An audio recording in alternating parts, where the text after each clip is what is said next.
무신론자의 장례식. 우리는 가끔 지인의 문상을 가곤 한다.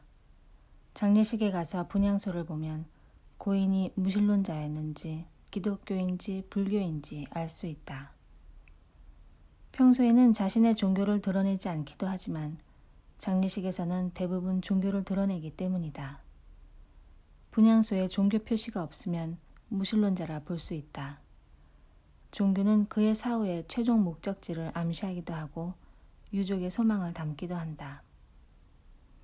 고인이 무신론자인 경우 상주에게 어떤 말을 할까? 축하합니다. 고인께서 평소 주장하신 대로 천국에도 지옥에도 가지 않고 이제 존재가 소멸되었습니다. 이렇게 말하면 유족들이 좋아할까? 아니면 솔직하게 죄송합니다. 고인은 이제 불타는 지옥에 들어가셨습니다. 이렇게 말했다가는 유족들에게 쫓겨날 것이다. 고인이 일생 무신론자로 살았지만 무리하게 말할 수는 없다. 무신론자라도 죽기 직전 가장 부러워할 사람은 일평생 신실하게 살아온 그리스도인일 것이라고 생각한다. 하루하루 신실하게 일평생 산다는 것은 가장 위대한 삶이다. 고인이 불교인 경우에는 어떻게 말해야 하나? 고인께서는 평소 냥이를 좋아하셨으니 고양이로 환생할 겁니다. 그러나 우리는 장례식에 가서 그의 환생에 대해 말하지 않는다. 그러나 기독교인이 돌아가셨을 때는 다르다. 천국에 가셨습니다. 이것은 덕담과 위로가 된다. 구원이란 무엇인가? 사후에 영원한 삶이 존재하는가? 구원에는 하나의 전제가 있어야 한다. 바로 죽은 후에도 삶이 있어야 한다는 것이다.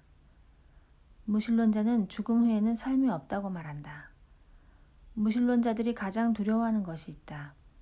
나는 죽는 것을 두려워하는 것이 아니다. 죽었을 때 내가 여전히 그곳에 있을까봐 두려울 뿐이다. 어떤 사람이 자동차 범퍼에 이런 스티커를 붙였다. 삶을 너무 심각하게 여기지 말라. 살아서는 그것을 이해할 수 없다. 만약 사후에도 삶이 존재한다면 그것은 하나님이 그렇게 만드셨기 때문이다. 따라서 사후에도 삶이 존재한다면 하나님이 정해놓으신 구원의 방식을 따라야 한다. 예외는 없을 것이다. 그렇다면 사후에도 삶이 있는 것일까? 사람은 보이는 육체와 함께 보이지 않는 또 다른 나, 영혼이 존재하는 것일까? 영혼은 소멸되지 않는 것일까? 우리는 영혼의 존재를 증명할 수 있을까? 사람은 왜 시체를 무서워하는 것일까? 시체를 좋아하는 사람은 없다. 누군가 시체와 함께 밤을 보내야만 한다면 기겁을 할 것이다. 그래도 가족이라면 그 무서움은 덜하겠지만 시체와 함께 자거나 며칠을 보내라고 한다면 좋아할 사람이 없다. 필자는 약 15년 전에 새벽 기도를 가다가 아파트에서 투신한 여성을 보았다. 아직 주위는 캄캄하였고 아무도 없어서 생사를 확인하기 위해 목에 손을 대었다. 그 순간 서늘한 영이 손가락을 타고 전이 되었다. 그 여성이 투신하기 전에 느꼈던 두려움의 영이었다. 그 영을 쫓아내는데 거의 한 달이 걸렸다. 이로 보아서도 사람은 영적 존재라는 사실을 알게 된다. 그런데 시체가 무엇이기에 사람들이 무서워하는 것일까? 동물이 죽었다고 해서 동물의 시체를 무서워하지 않는다. 그런데 왜 사람의 시체는 무서워할까? 얼마 전만 해도 생기가 있었던 사람이었다. 살아있는 사람을 무서워하지는 않는다. 사람이 죽는다는 것은 생물학적으로 단지 심장이 멈추고 호흡이 없는 것뿐인데 왜 무서워할까? 사람의 참 존재인 영혼이 떠났기 때문이라고 생각한다. 육체와 영혼이 분리되는 것이 사망이고 육체는 시체가 된다. 이로 보건대 사람은 영혼이 존재한다고 믿는다. 무신론자는 2번 죽는다. 첫 번째 사망은 육체의 죽음이다.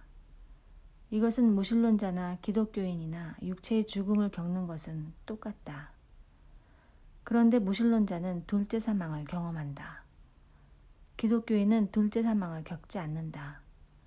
사망이 쏘는 것은 죄다. 각 사람이 자기의 행위대로 심판을 받고 불못에 던져지니 이것은 둘째 사망 곧 불못이라. 계시록 20장 13절로 14절 말씀. 둘째 사망이란 영혼이 죽는 것이 아니다. 악인도 육체가 부활하여 영혼과 다시 하나가 되는데 부활한 사람이 영원히 타는 불못에 던져지는 것을 말한다. 둘째 사망은 존재의 소멸이 아니다. 세세토록 괴로움을 당하는 불못에 가는 것이다. 불못에는 5가지가 존재한다. 목마름, 뜨거움, 흑암, 구더기, 그리고 그들과 같은 악한 동류들이다. 마귀, 악귀들, 짐승, 거짓 선지자, 불신자, 타락한 자들이 그곳에 함께 영원히 거주하며 고통을 받는다. 반면에 천국에 들어가는 자들은 다른 상황을 맞는다. 그곳에는 생명수, 생명나무, 빛, 거룩함, 빛나는 존재들과 함께 영원한 안식을 누린다. 지옥의 특징 중 하나가 목마름이고 천국의 특징 중 하나는 값없이 받는 생명수다. 생명의 길에 목말라 했던 자와 목마름이 없었던 자들에게 주는 차별이다. 예수께서 이르시되 나는 생명의 떡이니 내게 오는 자는 결코 줄이지 아니할 터이요 나를 믿는 자는 영원히 목마르지 아니하리라. 요한복음 6장 35절 말씀.